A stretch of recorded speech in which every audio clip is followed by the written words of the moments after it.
Gaurko hitzaldiaren helburu nagusia izan da azaltzea pixkat Gipuzkoako Foru Aldundian azkeneko 2 urtetan komunikazio arloan egon diren aldaketak. Batez ere bildu Gipuzkoako Foru Aldundira iritsi izanetik, hainbat aldaketa sozial eta ekonomiko bultzatu ditugu, eta horrek eragin nabarmena izan du gure komunikazio eremuan.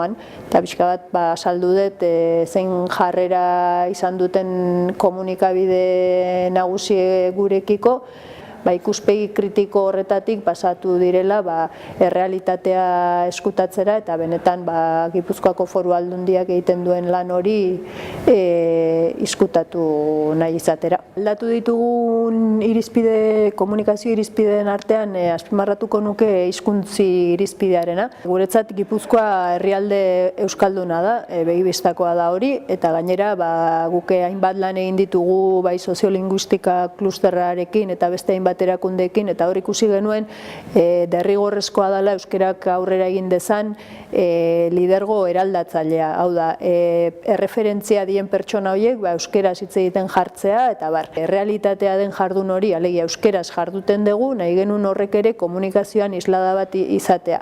Eta horretarako erabaki genuen Gipuzkoako Foru Aldundian egiten zian prentsaurreko guztiak euskera hutsez egitea. Itzulpen sistema bat jarri genuen euskeraz ez dakiten kazetariek ulertze esandakoa, baina gure bozeramaileak eta diputatuak eta zuzendariak euskera hutsez jardun dute, eta ondorioz gizarteratzen da pertsona horiek euskeraz jarduten dutela, eta beraz lidergo eraldatzaile horren bidean urratsak emateko aukera ematen digu.